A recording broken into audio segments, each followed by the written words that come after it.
Okay. Okay. Start over. Okay, so Hi everyone. We're talking about the hair club for men.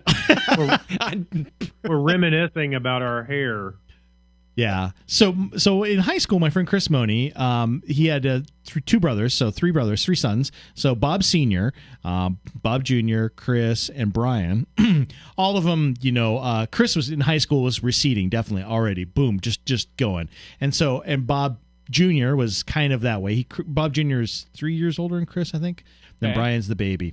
And so Bob Sr. decides to take the family. They have a family photo of all the three boys, and he photoshops them all with the comb over.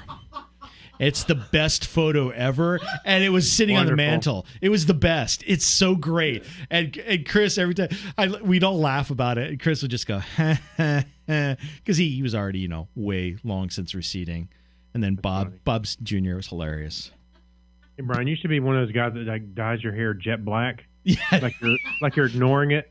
Yeah, right. And I already, it's funny. I always laugh because I've always had a really high widow's peak too, as well. For me, I've always just had a high forehead, so it's always hilarious. And you pull your hair back like this, and it's just like, yeah, mine's all white. It's gonna be white forever. Brian would be the perfect cosplay for the comic book guy on The Simpsons.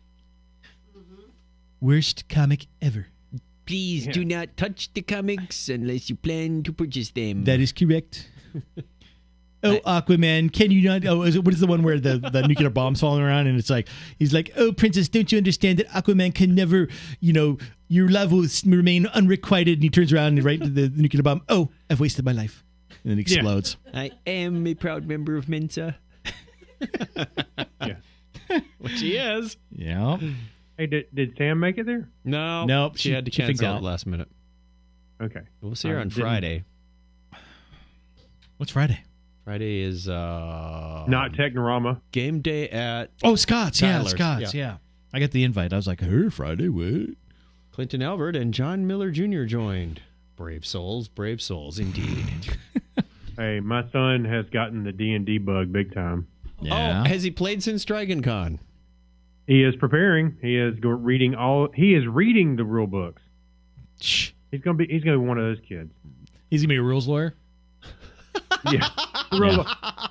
Hey, I just had a thought. I'm not making another roll without my attorney present. What if you could make a side business as an attorney for D&D disputes? Oh, that would make the game drag on, wouldn't it? As if it's not bad enough sometimes with the people in their we got to have rules. a mitigation. Can we call my attorney? Yeah, I mean that's the first one of the first stages you do when you go through the game. I mean you rule rules and you're like, well, actually, then but you're actually that guy. you become that guy for a while, and you do. We were talking about Brett's son Bryce, who used to play Pathfinder with us, and he went through that whole stage when he first started playing Pathfinder with us, and which is D&D 3.5 essentially. And he would, at first you wanted the biggest sword, of course, not you thinking video games, the bigger the sword, the better it's going to do, more damage. And then he finally read the books and then kind of just absorbed everything and then made like the most stupid killer builds. And then, of course, would correct Mark on all the minutia of things. Or if we had a question, hey, Bryce, well, how do you do, how do you do tumbling? Oh, well, it's this, this, and this. And you're like, okay, cool. He just never guessed. yanking his chain at this point. Well, no, he just rattled it off because you would know, and you're like, okay, Bryce, how does that work? And he's like, oh yeah, well, you do this, this, this, this, and then done, And then for the longest time, he rule lawyered everything, and then eventually he figured out, oh, it's the storytelling aspect. Yeah. And it's telling a good story with everybody. It's a cooperative story. That's the best part about it. Because if you don't have that cooperative storytelling, it's Nobody wants to play. Nobody wants to play. You know what, Chuck? That sounds like a bit we should make for Technorama, where an ad for an attorney. Have you been wronged? Yes. That's actually a really good idea. Have you? My name is Melvin P. Schwarzenegger. I'm a D&D attorney at law. Yeah. Were you ambushed? Were you? Yeah. Were you wrongly ambushed? Did you think it was safe to camp at night and it wasn't? Did you roll a 1? I can get you out of that. If the dice do not fit, something or other, You have a dispute with your DM? Do Call it. me. Do you have a dispute with your DM? Call me. Donna's suggesting that's our parody show topic. I think it needs to be a skit more, though. Yeah. I have a parody show topic for tonight. Hey. Oh, okay. Well, by the way, Harrison has played patron? with somebody, though. Our patron show. He did a one-man show. He played with somebody, and they were like, he was the DM, and it was just one dude. Oh yeah, okay, yeah. There's single player games. Those are awesome. Mm-hmm. Yeah, they were doing it. I was like, what are they? Because we go over to my dad's house. A single player game? Wait a minute. So we go to my dad's house and watch the football game, the Gamecocks play on Saturday nights, and so Harrison and my nephew had gone upstairs. I'm like, wow, they're hanging out, and I hear them talking all during the game and stuff. I'm like, what are they doing? And Harrison had taken some stuff over and was playing a game with just his cousin. Okay, I didn't even know you were doing that. I used to do that too. My cousin Karen and I, when we moved down to Arizona, I didn't have anybody to play with, but my cousin Karen was interested in it, so we played, the old basic and expert edition, until I could get the first edition D&D stuff, and then we played that a lot. It was great. We played a lot. We played Gamma World together. We did all sorts of different role playing games. So yeah, you can play with just one person. There's nothing wrong with that.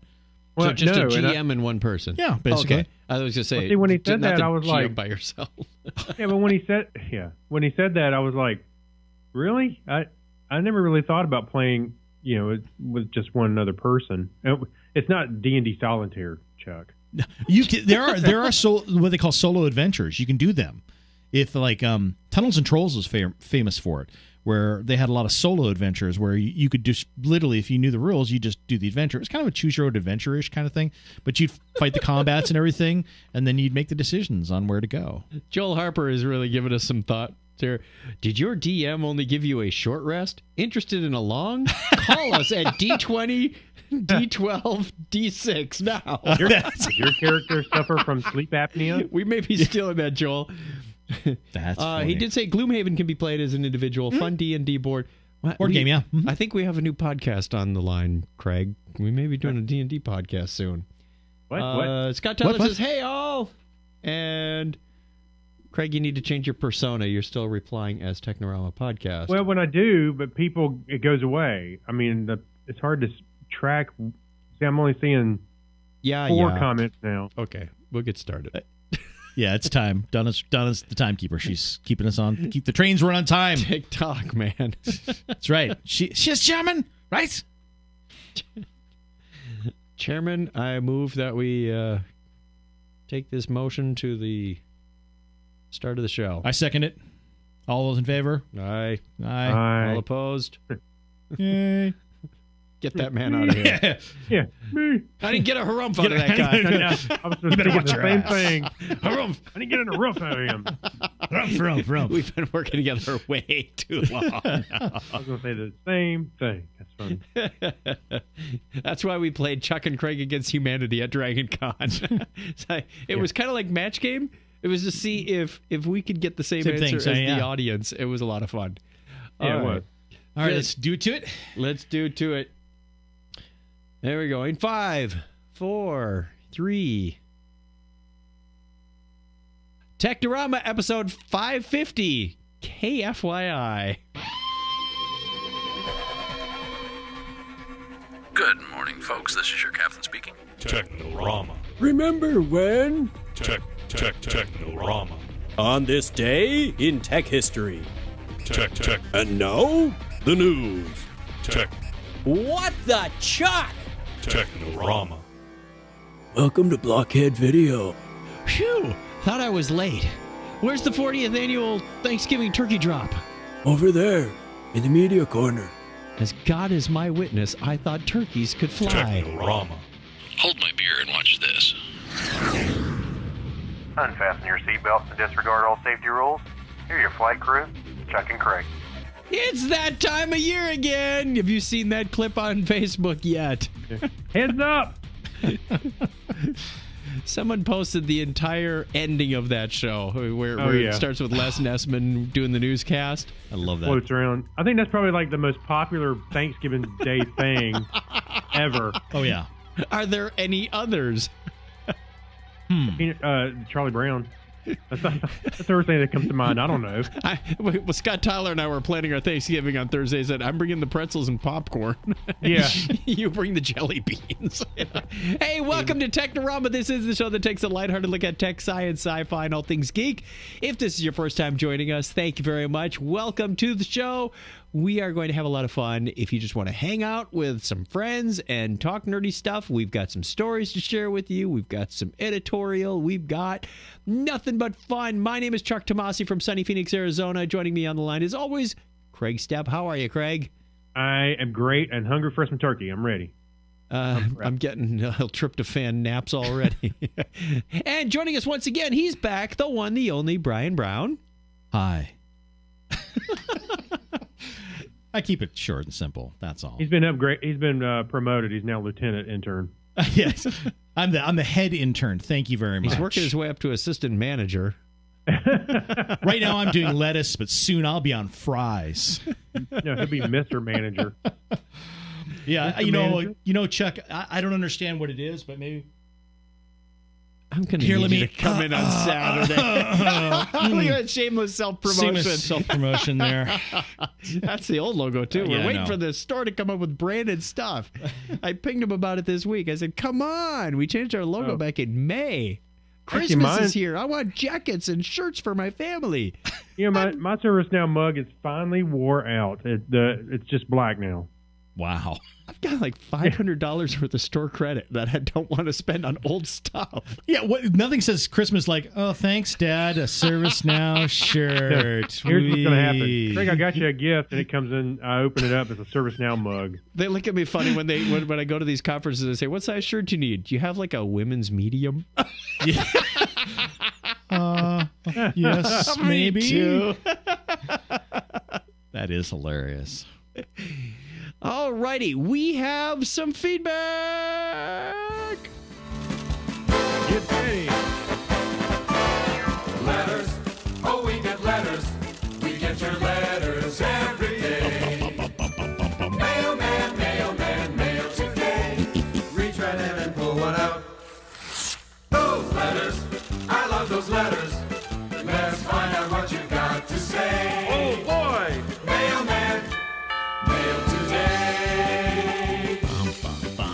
I like how your video is delayed, so when he rings the doorbell and a moment later you do it. Darn Skype. All right, first one we got from long time listener Charles Stell. He sent us a link to gocomics.com. This is actually dated January 10th, 2017. It's a comic. I wish I had a screenshot of it for you people watching at home, but it's taking so long to bring up. It's a picture of Yoda. You remember in grammar school when you did the sentence diagrams? Oh, yeah. You'd line out the The sentences. verbs and the nouns, and you had these branches. Right. Well, Yoda is standing at the chalkboard, and the teacher's saying, not even close. He's got, fear will you feel I see. Sentence diagrams all wrong. Say Yoda should not be doing sentence diagrams, period. No.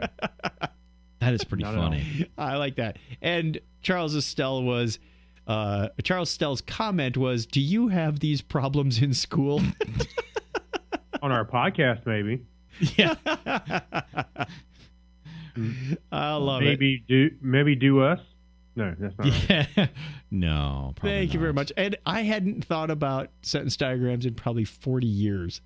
Yeah, I haven't thought of them forever. I remember doing them in middle school. I think it was the Something last like time. that. Yeah, it was last about time. 8th grade. Wait, what is that? What is what? Just kidding. Sentence diagramming? Wow, that joke fell flat. Wow. What is it? Craig has a hard enough time with just letters. So Word. Yeah. Well, we get letters. We get your letters. You know what? While I'm at it, I'm just going to post that into the show notes since I didn't have it there earlier. And also wanted to make an announcement. I hope this isn't premature or off social topic, but other longtime listener, Ranger Craig Glassner, is retiring.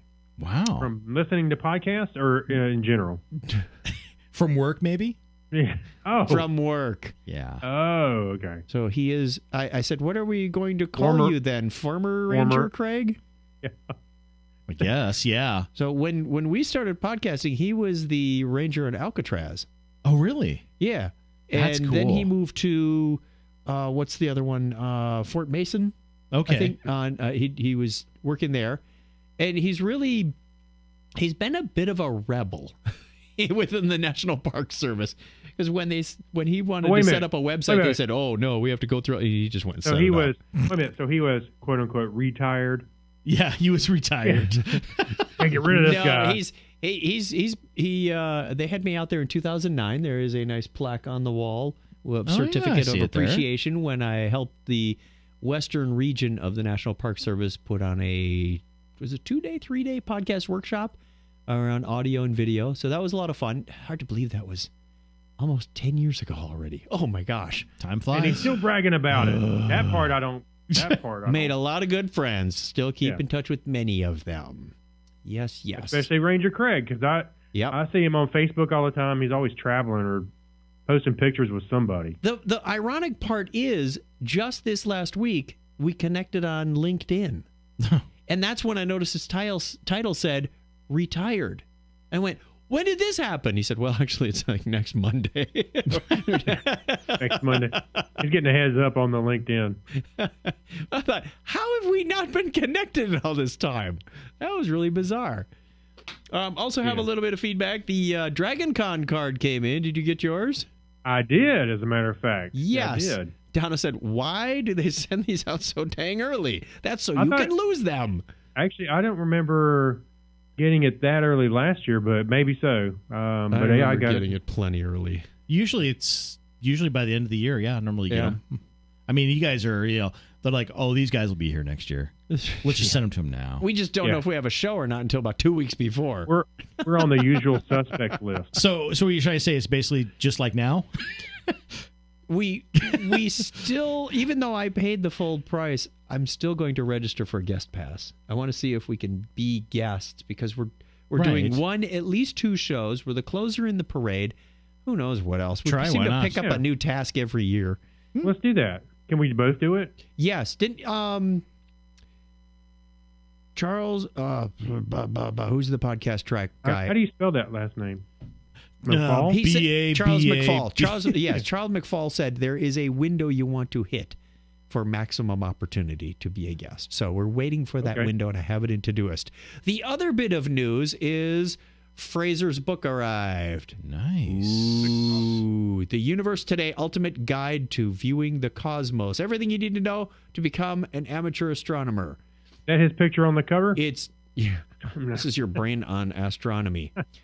David Dickinson is the author with Fraser Cain, and the foreword is by our wonderful friend, Dr. Pamela Gay. So lots and lots of beautiful pictures and lots of great explanations. That's probably not the most random page to open. Pictures, I'm in. Moon. Ooh, look, black and white. Yeah, of the moon and a couple of stars. Yeah, well, we got a little bit of shine coming out of the studio lights, but yeah, cool stuff. Yeah, neat. And a picture of Mozart, I guess. Let's check that out. Random much?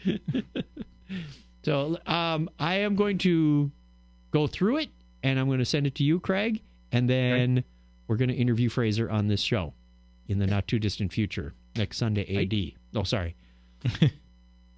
So looking forward to that. If you are an astronomy nut, and if you listen to Astronomy Cast, I encourage you to go buy this book as well. Maybe we can get him to sign it through Skype somehow. Or that'd be awesome. We could bring it to Dragon Con or something, maybe. That's crazy talk. All right. Our question of the week from last week was, what was the most embarrassing thing? No, it wasn't embarrassing. What was the worst thing you've accidentally played on a speaker? And former coworker from my last job, Scott Lamer, says, that time about 20 years ago when people were sending Christmas greeting cards via email, and when you opened it, it unmuted your speakers, cranked the volume up to 100%, and said, hey, everyone, I'm looking at porn over here. Whoa. I remember it very well, actually.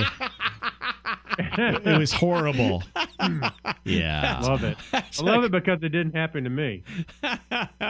Brian Richardson, who we know from DragonCon TV, says, happened to a coworker who had connected to a new set of USB speakers in his cube for testing. They were very loud. That's funny. Yeah. That's funny. Graham Pachoco says the most accidental thing he played was Nirvana. Wow. Ouch. Harsh. Gary Lindros says, my computer cassette tape from my Commodore VIC-20. I've done that before. Was that like... Yeah, with all sorts of I'm tones and whatnot. I'm listening to it going, is that the calculator program I wrote? You can Something like recognize that. it by tones. Yeah. Oh, that one. Brian Richardson replied, same. Yeah. Brian's all over this thing. Gary Wandresh, who I know from our children's elementary school and the karate school in Appleton. I was running the 6th grade track meet, says I played music from a playlist. Oh, no. Wow. I mistakenly put a live Green Day song on the playlist. I thought I put the radio play version of it. So the lead singer says, I want you to sing so loud that every redneck in America can hear you. Yeah, if it was a live version of it, yeah. For the 6th graders. That's funny. Yeah. I jumped to the volume and pulled it down to 0. One mom working the long jump pit next to me looked, and then when she saw the terror in my face, she started laughing hysterically. That is pretty hilarious. You have to admit. Oh, man. Bob Alexander, who used to work at ServiceNow years and years ago, just says darts. Darts? How do you play darts on a speaker? You accidentally play darts. Do you have a bad aim? Bad aim, exactly, yeah. What's the worst thing you've accidentally played on a speaker? That was the end of his speakers. Pretty much. That is the end of your speaker.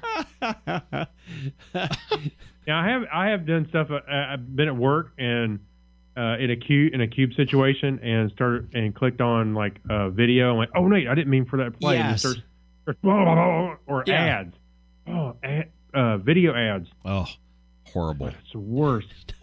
I've had my phone start playing YouTube videos in church. Well, as long as they're nothing bad, I suppose that's okay. No, it's usually like the ad that comes up first. Right. Yeah. That's funny. That's funny. This is Monday.com. This is what Monday is like. Ah! Yeah. Right. Yeah, and your pastor's like, oh, Chuck. I'm trying to think when then I look behind me at the lady. Yeah.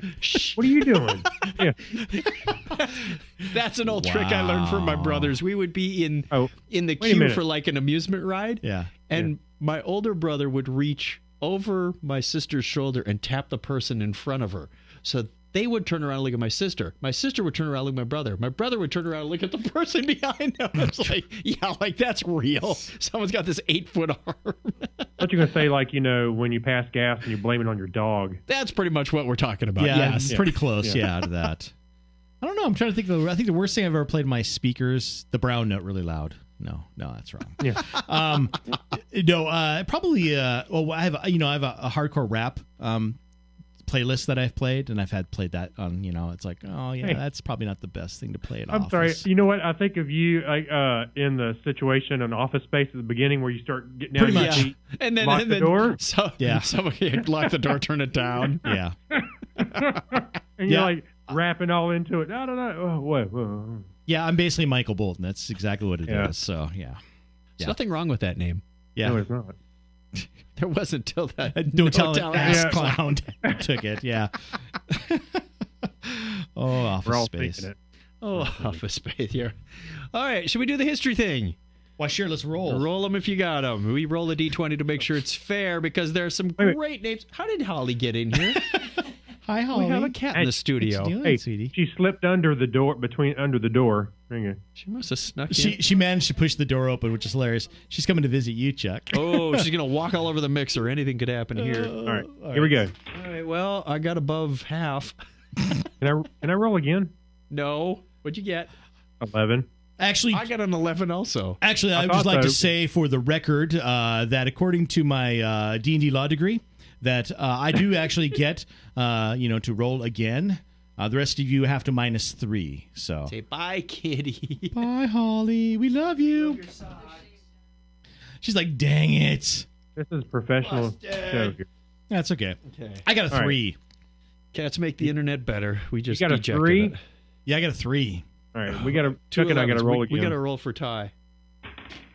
Yes, sort of. 5. Oh, I got a 14. Yay! Clearly, okay. So It's Craig, Chuck, Brian. Brian. Yep. Craig, Chuck, Brian. We're So, going. I'm not. clockwise I'm this telling the truth because my dice has a 14 on it. Right. There you go. Sure. Mine has a 16 somewhere. I hold it up to the microphone. That doesn't do any good. Mine's got a Can't hear 50. 50. See? Can you see it? Clear indication you're lying. Yeah. Can you see this? Let's do this. On this day in history for November 21st, 2018, who typed this in? This is the 325th day of the year in the Gregorian calendar. There are only 40 days. That sounds biblical, doesn't it? Yeah. Left in 2018. Speaking of biblical, here we go. It was on this date in 164 BC that Judas Maccabeus of Matthias of the Hasmonean family This is why we roll, kids. restores the temple in Jerusalem. This event is commemorated each year at the festival of Hanukkah. Well, we right. got the last word right. Awesome. It was also today in 1676 the Danish astronomer Ole Rømer presents the first quantitative measurements of the speed of light. He said it's definitely faster than I can ride my bicycle.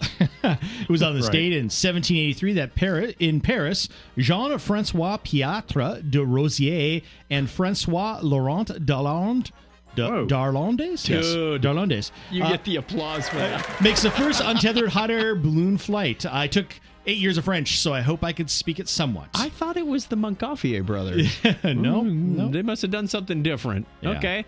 Awesome. It was on this date in 1877 that Thomas Edison announces his invention of the phonograph, a machine that can record and play sound. Mary had a little lamb. Its fleece was white as snow. Did you ever? Yeah. I like the It's cartoon pretty close to that. he goes to play it back and it goes, Mary had a little lamb. Ha ha ha, that's pretty good, Tommy, but that ain't the way I heard it. The way I heard it is one guy's walking down the street and says to the other, say! Wow. I love cartoons had so much entertainment value.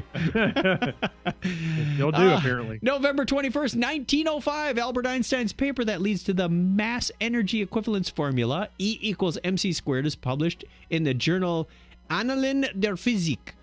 Well, all right, he's free to say. November 21st, 1953, the National History Museum in London announces the Piltdown Man skull, initially believed to be one of the most important fossilized hominid skulls, is a hoax. Yes, indeed, folks. Oh, it was where is it? Where was is it? mished together from a bunch of different stuff. There it is. Yep. Yeah.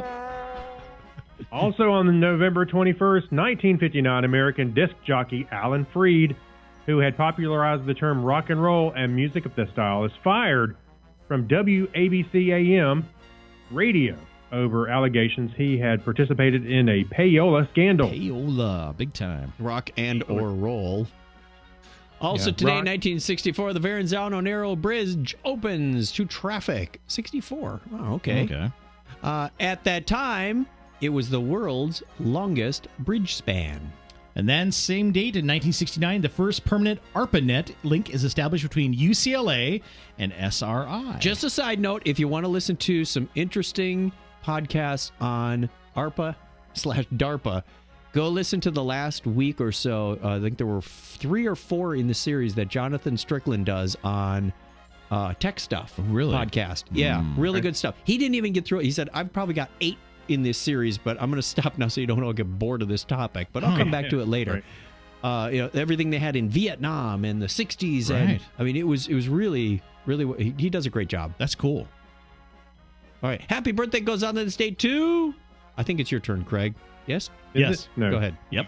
Me. Okay. Canadian businessman founded the Cunard Line, Samuel Cunard, born on this date in 1787. Joseph Campanella, American actor, was born on the same date in 1924.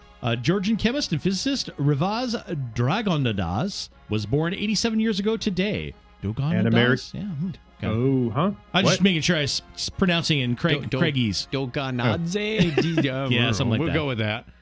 The American educator and mathematician Et Zuber Falconer was born on this date in 1933.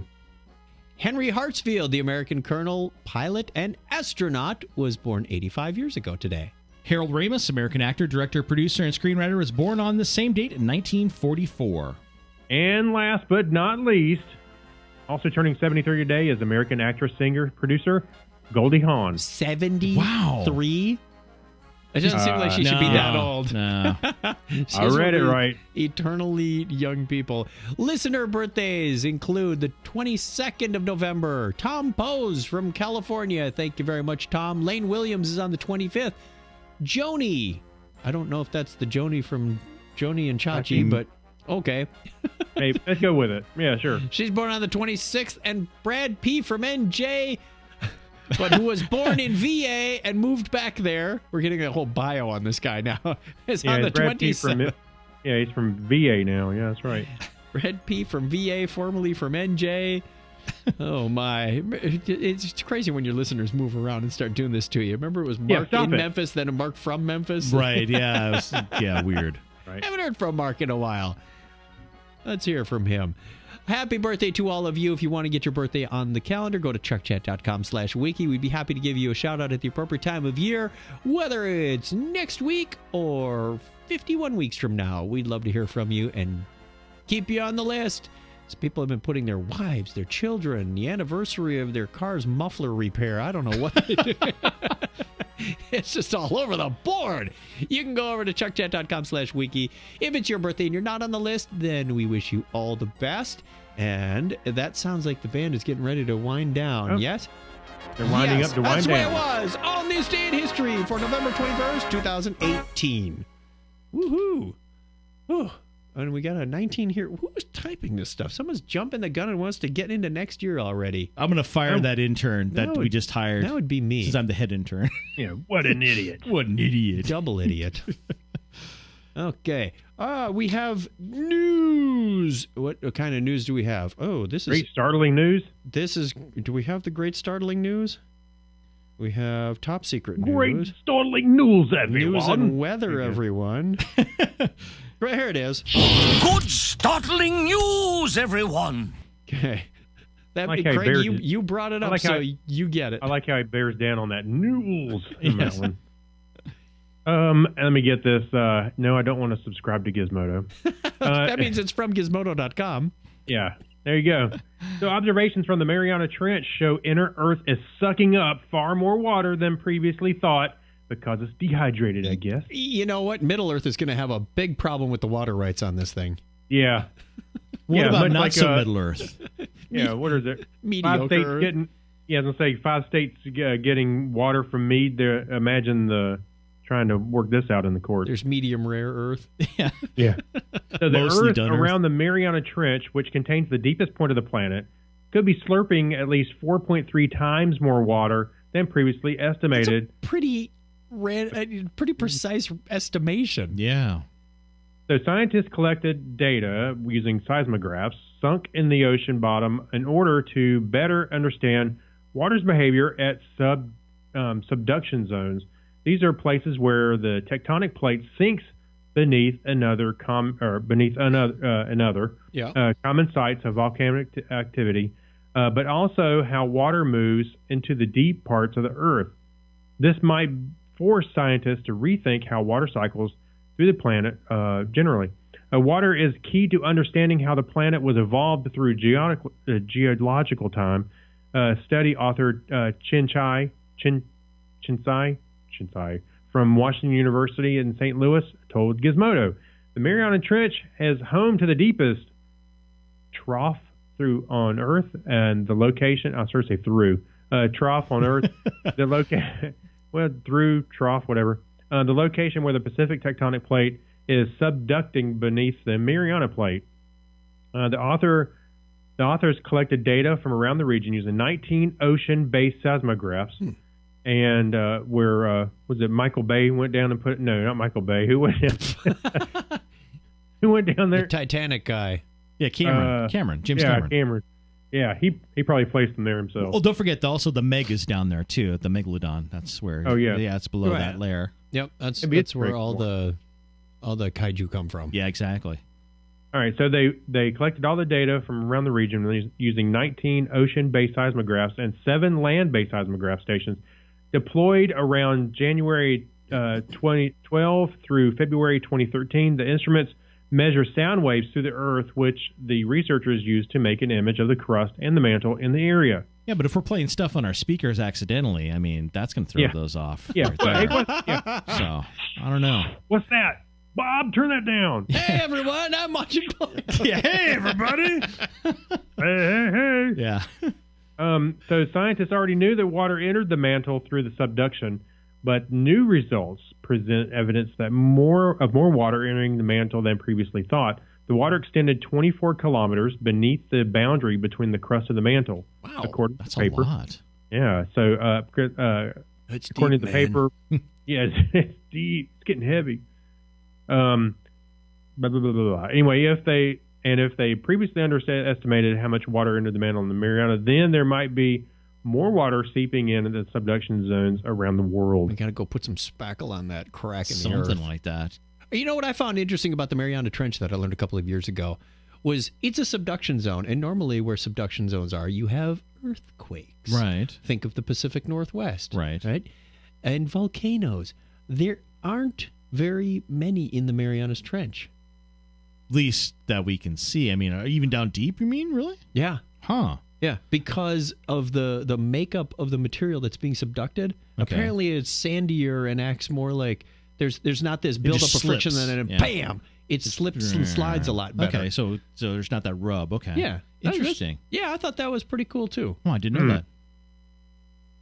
That is cool. So why aren't the oceans going down, Craig? Hey, good answer.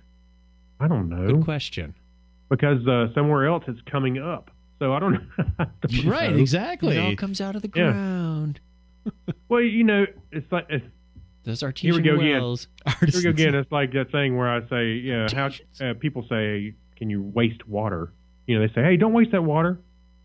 You Or know, can you- all the can you water really on the waste earth water? has been around since dinosaur times, and we're just keep recycling it. That's what I'm getting at. Yeah. See, Yeah. see? Well, the thing Can you is, waste water. well, the thing is it redistributes the water somewhere else. So sure, you're sucking all the water out of the aquifer in one area. It's not going to be replenished right in that area. That's the problem. That's Right. where it rolls down to. So. There's a big underground lake. That's what you're saying.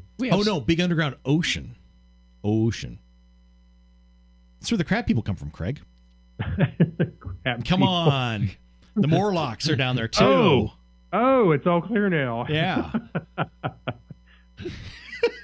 They're mining water. Yeah.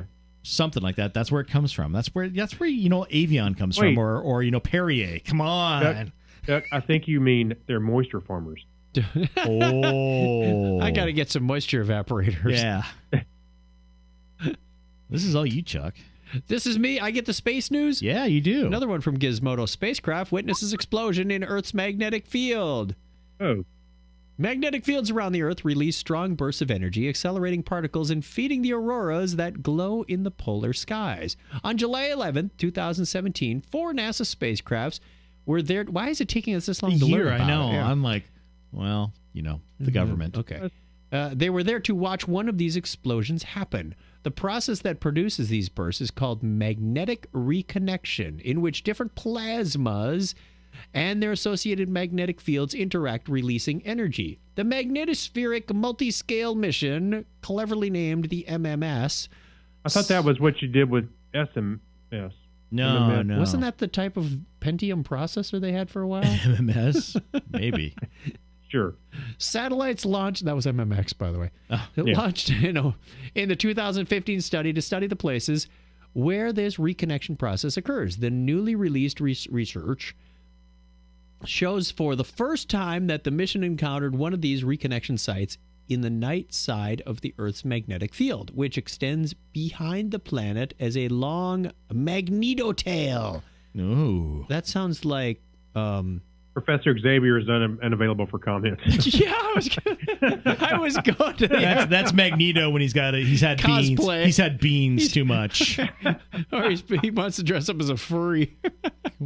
Whoa. Okay, hey, whatever floats his boat. That's cool. We were all going to the same place. That was terrible. Quote, it's a long-standing mystery, this process called reconnection. Call it Facebook. Study author Roy Torbett from the University of New Hampshire told Gizmodo, quote, the mission studies a fundamental and universal process out in space. The reconnection process occurs because the sun beams plasma, or a gas of charged particles, at the Earth and its magnetic field. The sun's plasma contains a magnetic field represented as lines running through it, but these lines could be in different or opposite orientation from the Earth's own magnetic field. The magnetic lines connect with new lines, causing a release of energy. I'm thinking about that scientific diagram where they show the Earth's magnetic field and it's all like the solar winds blow it back behind it. But I don't know how these two are interacting. We need a better visual of that than the comic they showed here. Comic. Yeah. So yeah. The MMS spacecraft have previously witnessed asymmetric reconnection events, whatever that means, which occur at the sunlit side of the Earth, where the solar wind interacts with the Earth's magnetic field. But on July 11, 2017, event was the first MMS observation of reconnection on the magnetotail, where the symmetric reconnection occurs, and the tail pinches in and interacts with itself. Okay, now I'm starting to get a picture of it. The event produced a jet of electrons traveling at 20,000 kilometers per hour, according to the paper published in Science. You wouldn't be able to see these explosions directly, but they provide some of the energy that powers the aurora, explained Torbett. And understanding this process is important. This phenomenon only occurs in plasma, but plasma makes up most of the universe's visible matter. Interesting. But while one event is exciting, multiple events in science, you don't just want to understand a single event, he said. You want that in the context of many events, synthesizing it all. You can understand the process better. Interesting. So basically, it's the fields are connecting and releasing energy. Yeah. My brain envisions, that classic magnetic field diagram, and then the tail is kind of going, yeah, like a little spark plug or something. Interesting, very or interesting. a giant spark plug, as it were. All right. Where did we get this story, Craig? I don't remember this. Ed Markey, senator for Massachusetts. Is that what it says? Oh yeah, the robocalls. Yeah, robocalls. Well, we've been talking about that before. Right. Oh yes, we did that recently, wasn't that a Patreon topic a few weeks ago? Yeah, so I thought we'd bring it out into the light. Okay. Bipartisan Traced, TRACE, Act cracks down on illegal robocall scams. Yay! U.S. Senator John Thune, a Republican from South Dakota, chairman of the Senate Commerce, Science, and Transportation Committee, and Senator Ed Markey, a Democrat in Massachusetts, a member of the committee and author of the Telephone Consumer Protection Act, today announced the introduction of 5.3655, the Telephone Robocall Abuse, Criminal Enforcement, and Deterrence, the Traced Act. Amidst the ever-increasing... What is that? The Telephone Robocall Abuse, Criminal Enforcement, and he was stretching it, wasn't he? You know they worked on that for a week. They're like, hey, you intern, give me something that'll go with Traced. Hey, the end of the year's coming up. We got to blow this budget on an acronym. So, amidst ever-increasing number of robocall scams, the Traced Act gives regulators more time to find scammers, increase civil forfeiture penalties for those caught, promotes call authentication and blocking adoption, and brings relevant federal agencies and state attorney generals together to address impediments to criminal prosecution of robocallers who intentionally flout the law. Yes. The Traced Act targets robocall scams and other intentional violations of telemarketing laws so that when authorities do catch violators, they can be held accountable, said Thune. Existing civil penalty rules were designed to impose penalties on lawful telemarketers who make mistakes. This enforcement regime is totally inadequate for scam artists, and we need to do more to separate enforcement of carelessness and other mistakes from more sinister actors. I can see the finger wagging. I can. I picture Specula. Yeah. Harumph. Yes. As a scourge of spoof calls and robocalls reaches epidemic levels, the Bipartisan Traced Act will provide every person with a phone with a phone, much needed relief. And this is from Markey. It's a simple formula: call authentication, blocking, and enforcement. And this bill achieves all three. I thank Chairman Thune for his partnership with this effort. I look forward to seeing this legislation through its passage. Yay. Basically, here's a summary of it. Broadens the authority of the FCC to levy civil penalties up to $10,000 per call who intentionally flout telemarketing restrictions. Wow. Extends a window for the FCC to catch and take civil enforcement action against intentional violations to 3 years after a robocall is placed. 3 years. $10K per call. Yeah. Under current law, the FCC only has 1 year to do it. So 1 year is way too short, basically, the FCC says. Brings together the Department of Justice, FCC, Federal Trade Commission, Department of Commerce, Department of State, Department of Homeland Security. Nice. The Consumer Financial Protection Bureau. Wow. ASPCA. Yeah. Basically Bob on the corner. And other relevant agencies and attorney generals, of course, from the different states, to identify and report on Congress on improving deterrence, crime prosecution at the federal and state levels for robocall scams. It requires providers of voice services. So here's the thing. We're going to do this, but we're going to require you guys to fix it. Providers of voice service You to just adopt... lost your teeth. Yeah, to adopt call authentication technologies, enabling telephone carriers to verify the incoming calls are legitimate before they reach consumer phones. So if they haven't done that yet, do you think they actually have the technology in place to do it? Wait, I think they have the technology to do it because they can certainly. It's easy enough for them to fake it. It's got to be easy enough to be able to close that. I mean, the caller ID works. And yes and no. The problem is it's very easy to spoof. I could spoof your number, Craig. I know. Yeah, that's what I'm saying. They need to close that. Yeah, I don't know if it's necessarily technically possible just yet to detect that it's a spoofed number. Right. What my question is, when we go back to the first bullet item, it says civil penalties of up to $10,000 per call who intentionally flout telemarketing restrictions.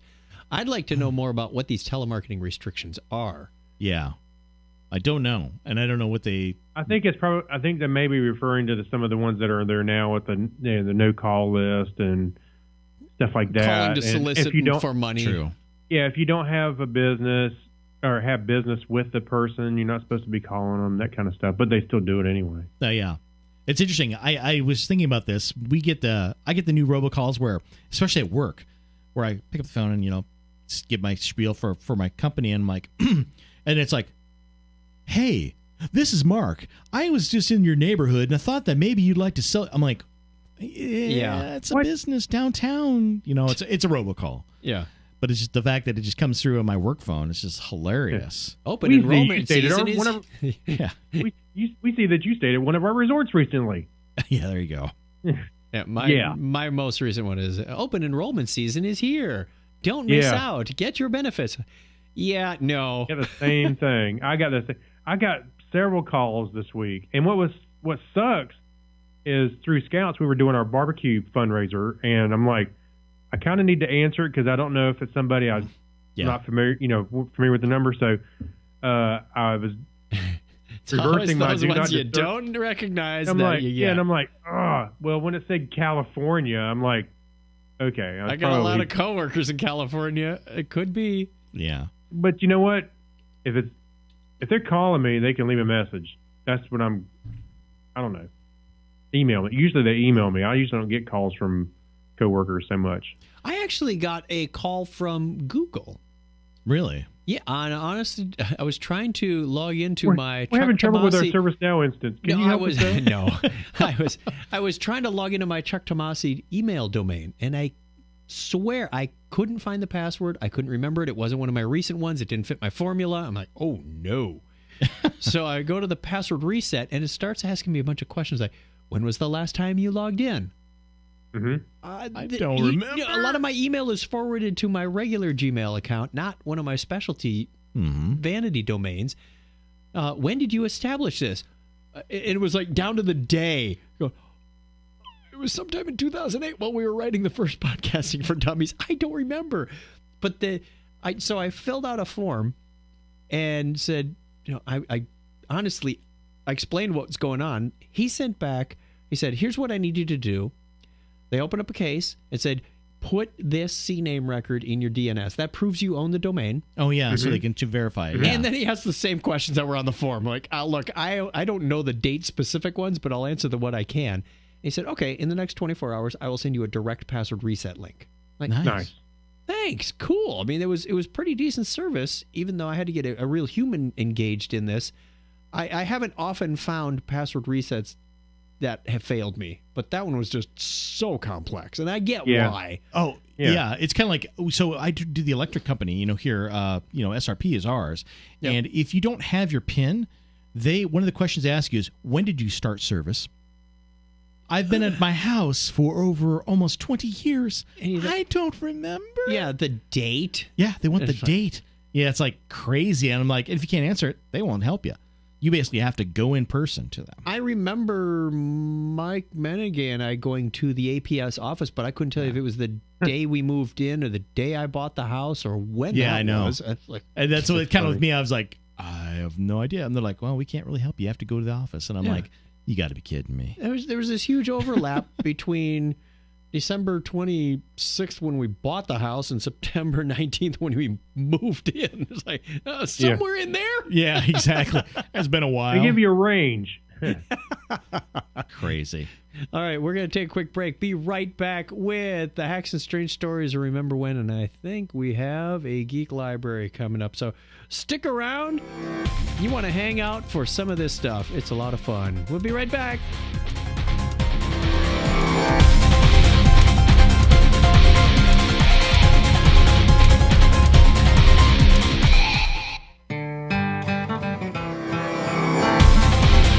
Hello, IT. Have you tried powering it on or powering it off? Okay, is it plugged in? All right, I'll be up. Phil, this is a pub. This isn't an IT or Oh, sorry. I was doing something from the IT crowd because I thought this was a nerd podcast we were doing a drop-in for. Oh, this isn't Technorama. Oh, wait a minute. This is the Brit Yankee. Oh, that's right. Yeah, Technorama. That's that geeky thing with Craig Stefan. What's his name? Tomasi. Jack Tomasi. Or is it Tomato? No, it's Tomasi. Tomasi, yeah. Now, wait a minute. Hasn't he gone out to Arizona? He's moved to where the return. Oh, I know. Is he I retired? didn't know he was that old. There you go. So He that's looks why... so good for his age. Oh, I mean, think 82 Really? is not that old. I know. What's that in mind? 101? No. I'll forget it. Yeah, whatever. You know what? Okay, I'll tell you what. How about a happy Christmas to all the Technorama viewers? Oh, wait a minute. Are they viewers or are they listeners? A little of both. Oh, really? They swing both ways. They do. Both boys are on. Well, a happy Christmas from the Brit Yankee podcast from me. And happy Christmas and a new year from him. Oh, good man. Cheers. Whoa, what? Clang, baby! Ronald D. Moore This is Ronald D. Moore from Battlestar Galactica, and you're listening to Technorama.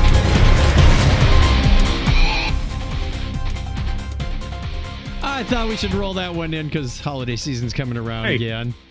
You can't play that. It's before Thanksgiving. And you can't wear white pants after Labor Day. What's your point? Right. You know what? I'm gonna tell you. Whenever I listen to that, I hear you play that Ronald D. Moore thing. Yes. I remember you and I, and we're all sitting in the, sitting there watching him speak about podcasting. Yeah, that was at the podcast expo, and like asking for an ID. I was nervous as heck to go up there and. Isn't that funny how him. you wouldn't give it a second thought now? Now I'd be like, yeah, I wouldn't be quite as reserved, but I was like, hey, how you doing? And there were other people waiting to record something too, and I just asked him, and he did it right there, and it turned out. I'm like, Yeah, and where's all those other podcasts from 2005, 6, whatever it was? Pod faded. Yeah, I was gonna say they pod faded in history. They're pod dead. Well, yeah, Yeah. You never heard that Brit Yankee? No, I know. That's great. That was a lot of fun. I forgot that it was after we moved out here. I think it was the first year we moved out they made that. Because they made reference to moving to Arizona. Right. Yeah, 82. Don't ask me what that is in binary. I can't count that high. Yeah. All right, Craig, would you like this one from... This is all you, Craig. Cheese. Yeah. Well, usually I've seen people do this for plants. Might as well do it for cheese too, right? Sure, why not? A Swiss cheesemaker plays music to his cheese to make it taste better. And you know what? I'll go with it. Okay. Oh, so you know, wait, we forgot the Hacks and Strange Story. There you go. Okay. Now you can. Yeah. Now that I'm halfway through the article. A well-oiled machine. Well-oiled machine. Yeah, a cheesemaker from Emmental region of Switzerland has been experimenting with various musical genres to see if they can make his cheese taste better. Elemental cheese? Is that what that is? Elemental cheese. We're talking D&D again. Yeah. Elemental cheese. From the bowels of hell comes cheese is not an elemental. It's a cheese elemental. It is on my menu. I was going to say, I disagree with that comment. Yeah. Anyways, since September, cheesemaker Beat Wampler. Nice. Try saying that in a Switzerland accent. No, I'm not doing that.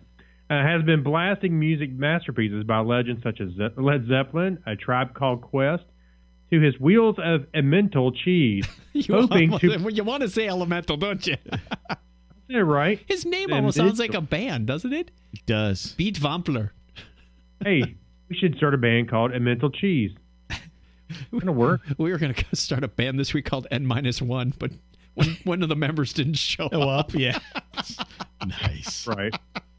Okay, so hoping to prove that music can influence the development, characteristics, and most importantly, the flavor of cheese, he is convinced that humidity, temperature, and nutrients are not only things that can have an impact on the taste of cheese, and that sounds, ultrasounds, and music can make an impact on flavor. Well, I think it could.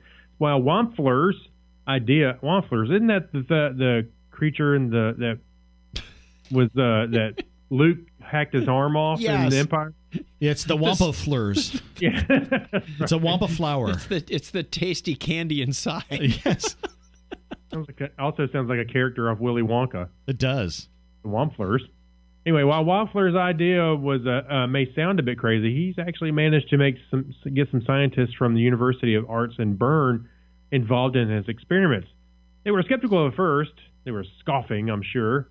But later learned that there was a field called sonochemistry that looks at the impact of sound on solid bodies and chemical reactions, and decided that the cheesemaker may be onto something. Sounding crazy till if you're the only one. What's that phrase? So crazy, just my work? Something like that, yeah. So we are trying to answer the question in the end, is there possible for anything to measure or something that has the effect on taste? Michael Harenberg, a music director of the University of Arts, told AFP to test out his theory, Beat Wampler. I'm sure that's not how you say it, but it's just funny. Beat Wampler. Okay, whatever. So this has been installing small speakers under large wheels of Emmental cheese, and I thought he said, and split them into several groups by music genres. Some cheeses are aging to techno beats, others to ambient music, or classic masterpieces of Mozart's Magic Flute or MC Hammer's Can't Touch This. Well, he did say in the video it's all in German or Swiss or whatever, and then for help it's translated into Dutch, I think. Wow. But he did mention hip hop in there somewhere too. Yeah, because Tribe Called Quest is definitely considered hip hop. Yeah. But I have a thought on this. You think about if you're making something like a Gorgonzola or a Stilton, that mold is making its way through the cracks. Does the vibrations help to let it migrate? I don't know. You ever seen the metal? Obviously, you have metal pieces on a speaker, and they vibrate with certain patterns with the different types of music. Yes.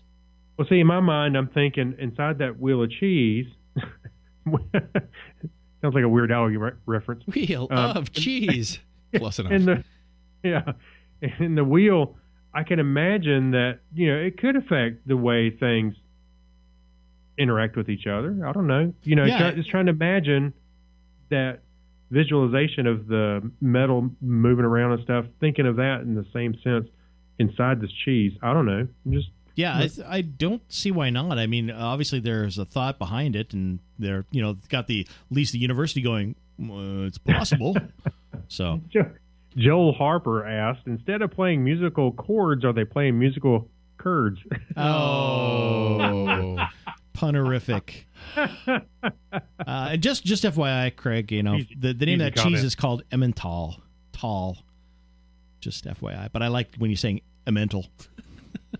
Wait a minute. E-mental. It comes from the internet. E-mental. Elemental. It's always the best, Craig. You're the best. We're just not letting Mr. Alexander play darts around these speakers. Definitely not. And by the way, I will be happy to sample the cheese and let him know if their tastes are very. You can taste it all you want, Craig. Just don't cut it. But bump. No. Yeah, you womp womp. Boy, just when you think we can't stoop any lower. Sure we can. You can't spell stupid without spelling stoop. That's right. This is all you, Chuck. Oh, I get this one. Yep. You can't spell stupid without an I. That's right. No. Yeah. Something. You can't spell manslaughter without laughter. We're moving on. This is from Oddity Central as well. One of my favorite. Get out. One of my favorite sites for these hacks and strange stories. A 95-year-old man from rural Rajasthan in India recently stunned his family when he woke up during pre-funeral bath after a doctor had pronounced him dead. I feel much better now. Need we say more? Oh, I get some of these good names in you this do one. some. Budram, a resident of Bakhtanwalan, Kidani. Nice. Bravo. You get the applause for that one. Sounds right, I guess. I can BS my way through the best of them. Had fainted on Saturday afternoon after complaining of chest pain. When his family found him, they called a private doctor who, after inspecting the 95-year-old's body, declared him dead. Wow. It's cold in our exam. I'm sorry. Jumping into the Wizard of Oz. Man. I'm not dead yet. Exactly. The man's family then notified his relatives and contacted a priest to perform his last rites. The men of the family shaved their heads as per tradition and prepared to give Bud's body a customary last bath. When he then started pouring cold water over him, something unexpected happened. He's the like, dead man miraculously came to life. Holy crap, that's cold! Yeah. Hey, his body's reacting to the cold water. It's shrinking. Oh, my. Yeah, we stoop pretty low there. Stop, Craig. Stop. Family show. Shrinkage. All right. It's a real thing. It's a scientific medical thing. Quote, the priest had started the rituals and a barber shaved the heads of the men in the family. We were about to bathe the body as customary practice before the funeral procession, Balu Ram Bud's eldest son told the Times of India. He added that when relatives started pouring water over his father's body, it started shivering. Everyone was shocked.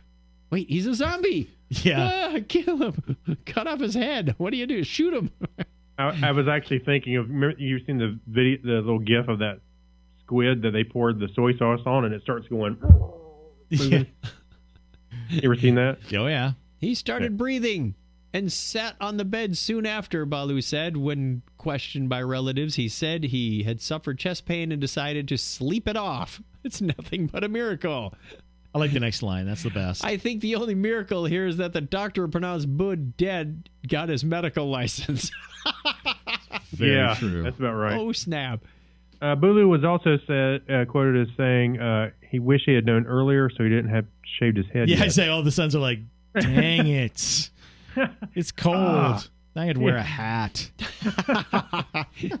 The 95-year-old's family said that the upcoming Diwali festival will truly be a special one for them, as they wouldn't even have been able to celebrate had he really died. That's very nice. Yes. Now, Joel Harper's on a roll. He says, I'm not dead yet. I'm feeling much better. I think I'll feel go like for dancing. a walk. Yeah, I feel like dancing. No. Quick shout out to the chat room. Who do we see, Craig? Obviously, Joel Harper. Yeah, Tim Joel Harper. Elliott, Loriana Tim Byers, Mike Stockman was there for a while. Yep. Cecilia Fetters and Ann Fetters. Kathy Spurgeon And Luke, Marla Vanchek, Tiffany Junebug Van Boxstall. You mentioned John Miller Jr.? John Miller Jr., Scott Oh. Tyler. God, Tyler again. That guy. I tell you. Marla Ranchek?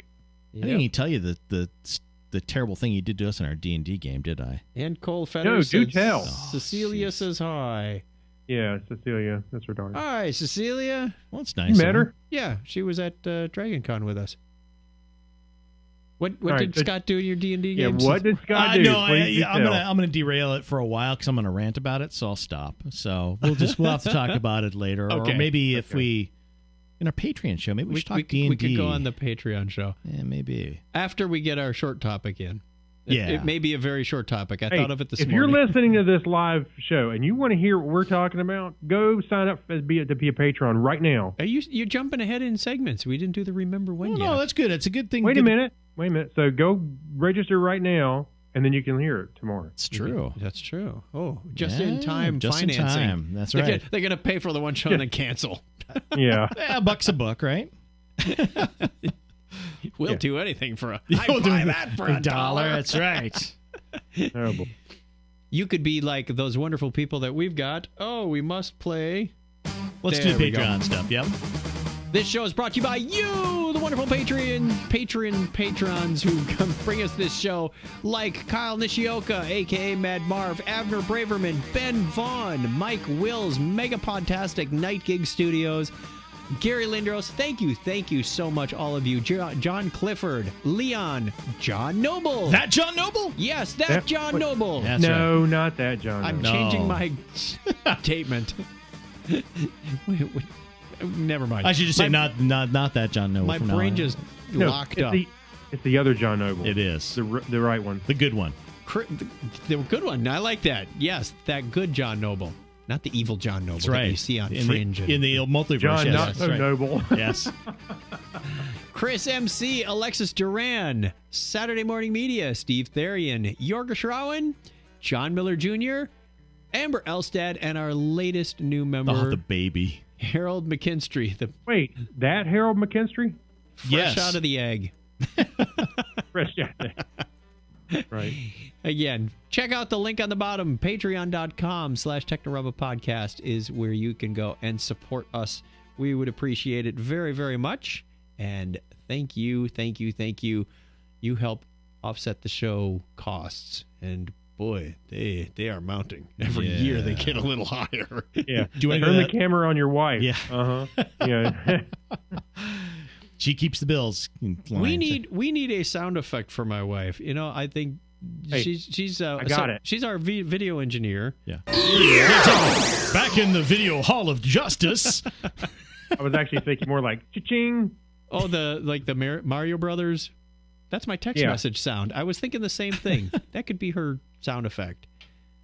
Her gathering rupees. The Link is, in the Legend of Zelda sound. There you go. All right. We have Remember When, yes? Yes, we have Remember When music. So, as we all know, Stan Lee passed away a bit ago. did. We gave him a nice send-off last week. And we have a story from Bored Panda. Whose turn is it? It's my turn. It's your turn. All right. A Marvel co-creator, Stan Lee's text about racism from 1968 explains what kind of person he really was. So, the news broke last week that Stan Lee had died at the age of 95. Good long life. Yes. Very, very, very happy for him to live that long. Of course, fans over the world not only mourning, but also honoring him with countless tributes. Stan Lee penned for many comic books throughout his career, including such stories as the iconic Daredevil, Amazing Spider-Man, Hulk, Fantastic Four, etc. But Lee wasn't just known for comic book writer and creator of many of our beloved heroes. He was also a huge inspiration to many people around the globe who found comfort and solace in his creations. He made people believe that in the face of great injustice, an ordinary person can become a hero. It's a constant theme throughout. Mm-hmm. With all the cape to mask braved individuals saving the world in the book, Stan Lee also took a time to share his thoughts of an out-of-character setting. This column was entitled Stan's Soapbox. I remember it very well in all the comic books. Yeah, from 1968 stands out even after 5 decades. As the issues you touch upon are still very relevant to our society, if we remember Stan Lee for one thing, it should probably be for this quote. And basically, if we scroll down... Yes. Past some wonderful pictures and some amazing things, yeah. And I love this quote. Here, we don't have to read it from the comic. Let's lay it right on the line. Bigotry and racism are among the deadliest social ills plaguing the world today. But unlike a team of costume supervillains, they can't be halted with a punch to the snoot or a zap from a ray gun. Biff, Zowie. Yeah. Oh, wait, that was Batman. Yeah. The only way to destroy them is to expose them. DC's coming after you now. So Good. To reveal them for the insidious evils they really are. The bigot is an unreasoning hater, one who hates blindly, fanatically, indiscriminately. If his hang-ups is black men, he hates all black men. If a redhead once offended him, he hates all redheads. If some foreigner beat him to a job, he's down on all foreigners. He hates people he's never seen, people he's never known, with equal intensity, with equal venom. Say, that'd be a good name for a villain. Yeah, exactly. Venom. Yeah. Now, we're not trying to say it's unreasonable for one human being to bug another, but although anyone has the right to dislike another individual, it's totally irrational, patently insane to condemn an entire race, to despise an entire nation, to vilify an entire religion. Are redheads a race? Well, some of them would say they are. Ginger. Yeah. Yeah. Sooner or later, we must learn to judge each other on our own merits. Sooner or later, if a man is ever to be worthy of his destiny, we must fill our hearts with tolerance. For then, and only then, will we truly be worthy of the concept that man was created in the image of God, a God who calls all of us his children. Pax ex justia, and that's Stan. It's an awesome quote. Yeah. I remember Stan's soapbox. I remember always reading him in the comic books thinking, God, what is Stan going to tell us this issue, or what is he going to talk about? Kind of a peek behind the scenes on that. Yeah. Yeah, that's pretty cool. It's really cool. Yeah. Stan Lee was a great guy. I saw so many good tributes to him. So many stars and fans and everybody just remembering him for what a fine individual he was. Yep. So it was really cool. That was a big, I know we talked about it a little bit. That was a big speed bump in my Monday last. I was like, oh, wow. Yeah. It took the wind out of my sails. Yeah. Big time. Terrible.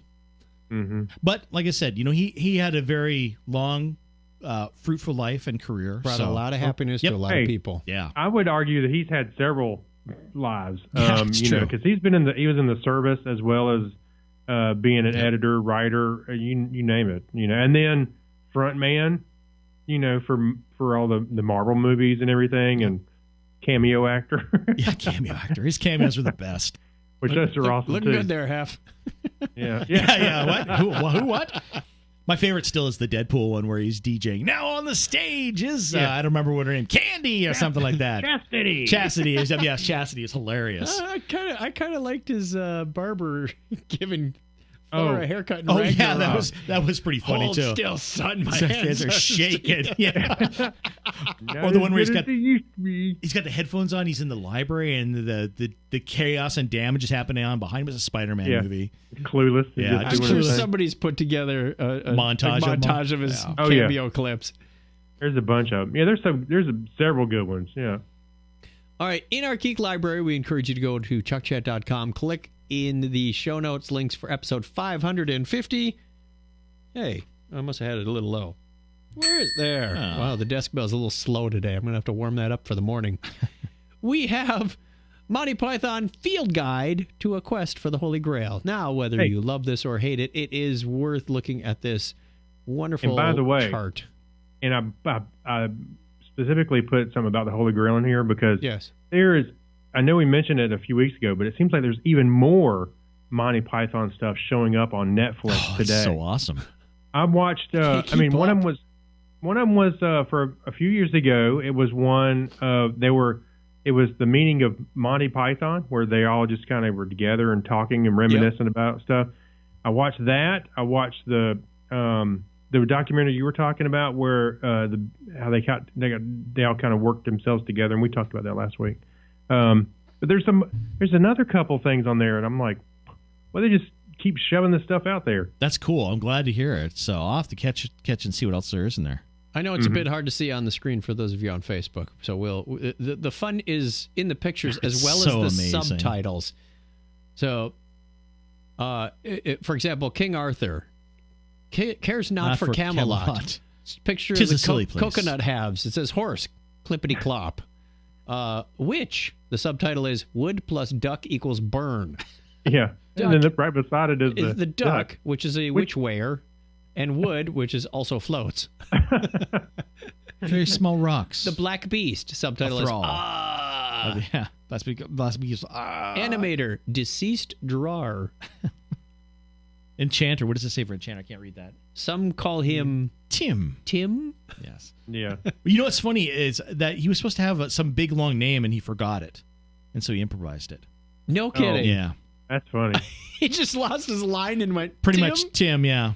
Wow. That's classic. Hey, can these guys do no wrong? I mean, really? I remember in high school finding their a bunch of their comedy material on LP in the library and listening to it and just being amazed by it. Crunchy Frog cracked me up. It still cracks me up to this day. It's one of the funniest skits I've ever listened to. It just warms me with so much funny. And it's like people are like, that's really gross. Yeah, but that's half the fun of it. The whole point. Anthrax Ripple, yeah. Spring surprise. You pop it in your mouth and spring. Solid steel bolts spring out through your cheeks.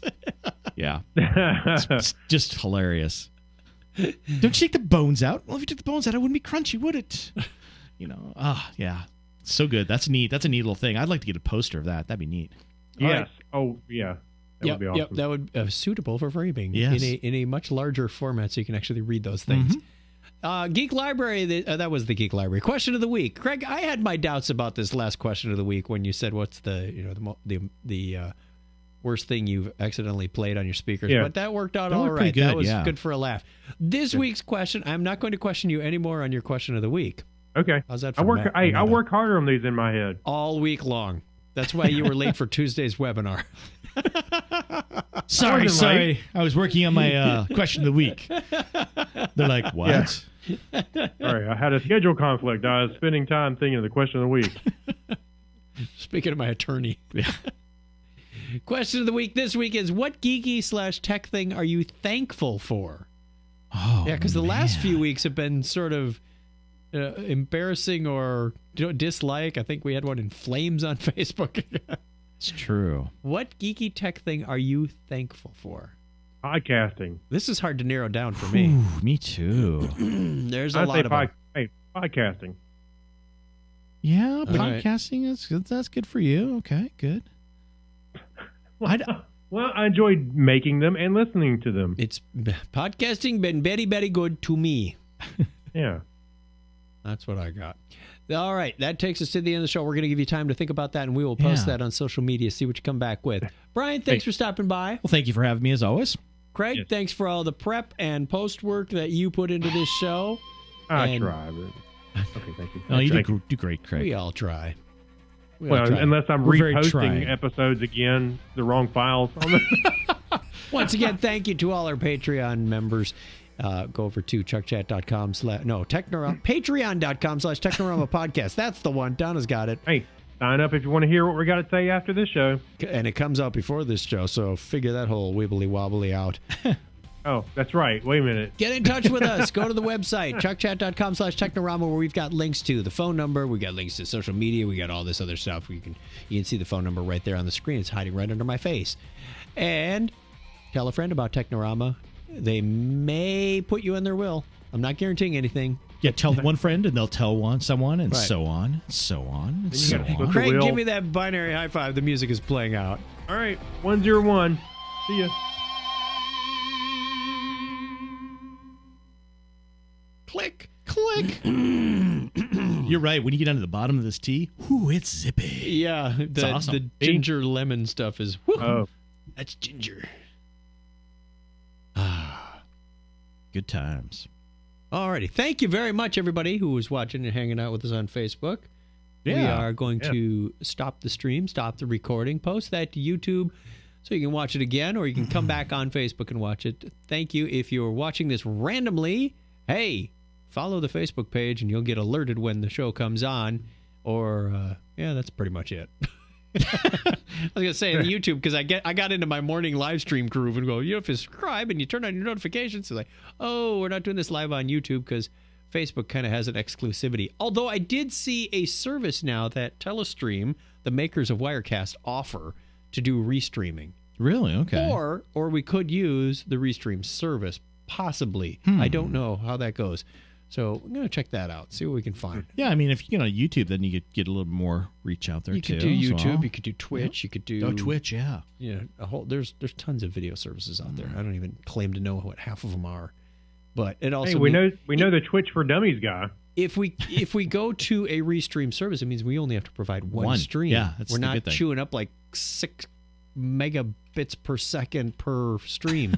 Yeah, but the only problem, and I want to see if they solve it, is can you monitor the comments? Probably They not. coming from Well, from several places. Yes, you can, because you have to have an open You have to client have on yeah, all those. Boom, boom. So you'd have to have a landing Twitch window page. open, a YouTube window, a Facebook window open That's to do all yeah, that, and and there you that's go. going to suck up some download speed. But Hmm. there's more down than there is up on most of these things. But we're not in any dire straits. Hey, Anyway, and we're not talking about our monetary account that goes with the show. There's more down than. Wait. there is So you're more saying that down. podcasting doesn't make money, Craig? Okay, it's time to go, Chuck. Let's sign off. I'm shocked, I say. Back to the lake house. Yeah. Thanks, everybody. We'll talk to you next time. Bye. Bye, y'all. I'm gonna get some water. All right. Bio break. Bio break.